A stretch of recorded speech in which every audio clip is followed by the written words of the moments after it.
Good evening. Thanks for joining us on this Tuesday night. I'm Judy Slate. They did not want to appear on camera, but told us they believe the cops sometimes go too far, arresting people. Since then, an incident command post and campground have been set up to accommodate the people working to fight the blaze, including fire-resistant clothing, gloves, a hard hat, and a fire shelter like this one. Well, kids love it. It helps Eagle Mount serve those with disabilities, and now you can lend a hand. And of course, the farmers market wouldn't be a farmers market without tons of fresh produce. Sift through the rubble looking for anything like this that survived the fire. It was the largest fire our country had seen in nearly 90 years. And are you careful? I am very careful. But then my big rear end is it's not a problem. We see him coming. Not a I problem. still can't believe that you think the most amazing part about that snowstorm was it didn't get below 32. To me, the most amazing thing was it was 32 degrees in August. Yeah. This installation is actually the finale for Lila. She's been here for days. You can see the place is packed. There's not a space in sight. Our top story, 3 women are behind bars charged with promoting prostitution after a bust at 2 Belgrade spas. Our Aaron Schattauer was in court earlier today. Appearing with the help. Preliminary hearings for the women are set for August 16th. An update now on wildfires burning in southwest Montana. Today's weather cooperated for firefighters battling the Firestone Flats fire near Arley. They were able to conduct burnout operations to keep the fire from spreading. MTN's Irina Cates went on the fire line this afternoon, and she has more on the fire crew's efforts as they work to contain the blaze. The Firestone The fire is now 40% contained. Fire crews are starting to make headway on the Moose Meadows fire near Phillipsburg, and the weather is a worry. As of tonight, the fire is 10% contained. The lightning-caused fire has burned 3,000 acres near Phillipsburg. The weather forecast for Wednesday calls for increased cloud cover as new cold fronts move through the area. These fronts are expected to bring unstable air, minimal moisture, and the possibility of lightning and gusts of wind of up to 45 miles an hour. These weather conditions could slow firefighters' progress. Another big fire to tell you about, this one in Idaho. Fire officials say the Gold Pan fire, burning just 35 miles southwest of Darby, has burned more than 13,000 acres. And some wetter, cooler weather could be heading our way. That's what I hear. Following former Governor Brian Schweitzer's surprising decision not to run for an open Senate seat next year in Montana, another high-profile Democrat from the state declines to jump into the race. Stephanie Shriak, the president of Emily's List, a group that works to get Democratic women elected to public office, announced today she will not run for the Senate in 2014. Shriak was one of a few Democratic names floating around after Schweitzer, the would-be Democratic frontrunner, decided not to go forward with a campaign bid earlier this month.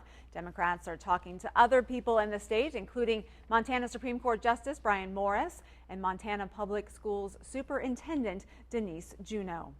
A hearing today on Capitol Hill for Senator Max Baucus's Rocky Mountain Front Heritage Act. The bill designates more than 200,000 acres as a conservation management area and adds more than 65,000 acres to the Bob Marshall Wilderness Complex.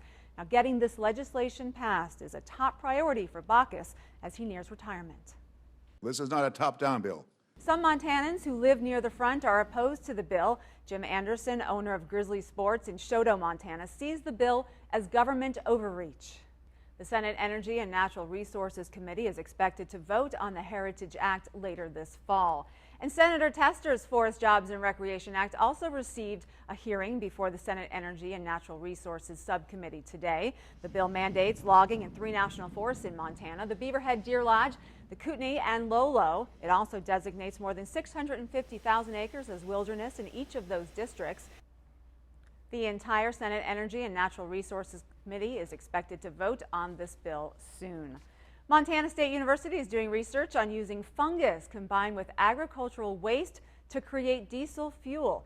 MSU researcher Dr. Gary Strobel has found that when agricultural waste is exposed to certain fungi, hydrocarbons are created, a key component in diesel fuel. While Strobel believes this is a big step to helping create green fuel, he adds that there is still quite a bit of work to be done.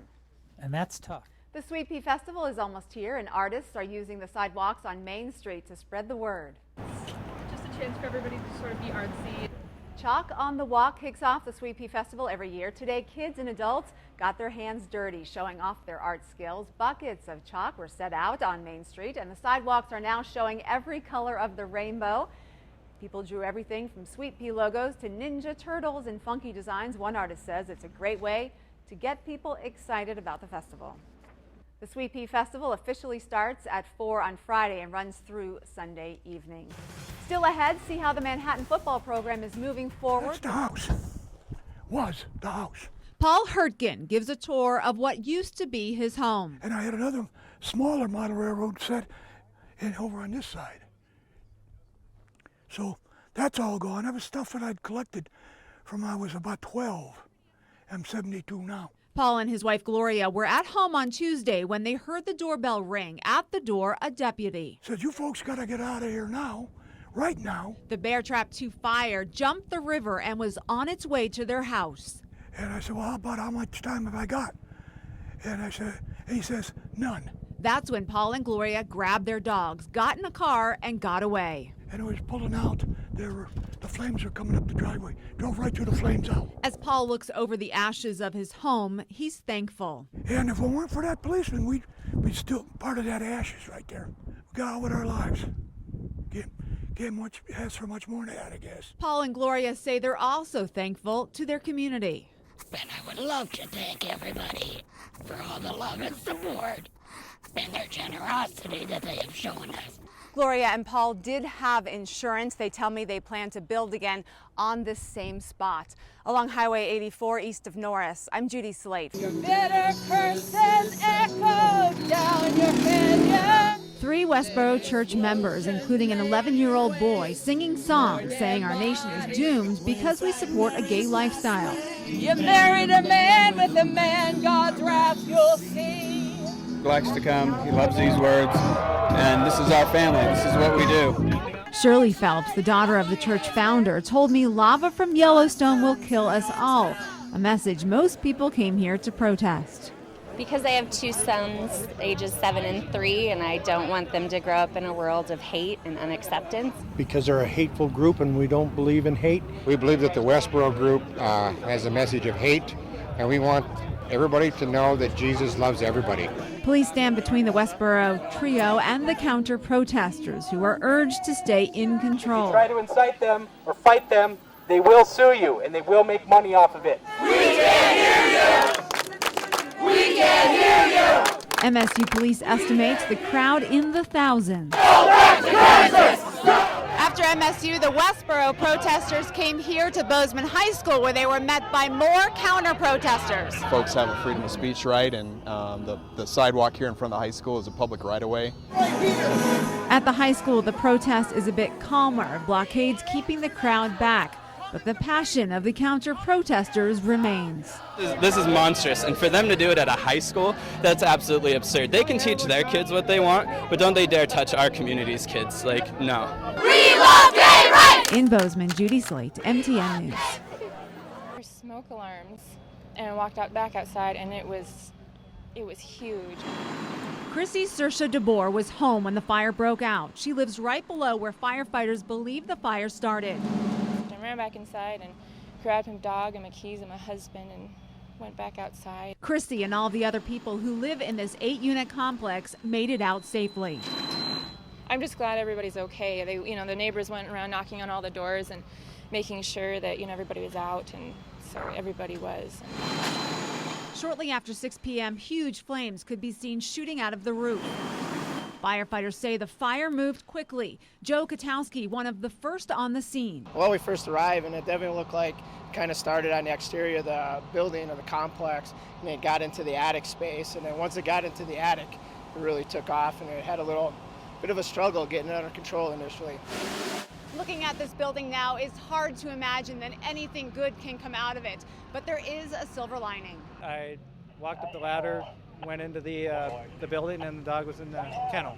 Here you can see Sertich carrying Sis from the burning building. The dog was a little frightened. I had to give the dog a good hug to control the dog, but was probably happy to see us, I would imagine. So she probably sat through the whole fire in her kennel, and unfortunately she hasn't had a lot of good things happen to her in her life, so just tacking one more thing on, we rescued her from Eastern Oregon, where a rancher was beating her.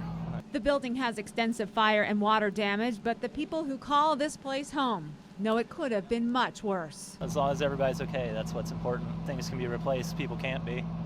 In Bozeman, with photographer Ben Trotter, I'm Judy Slate for Montana's News Station.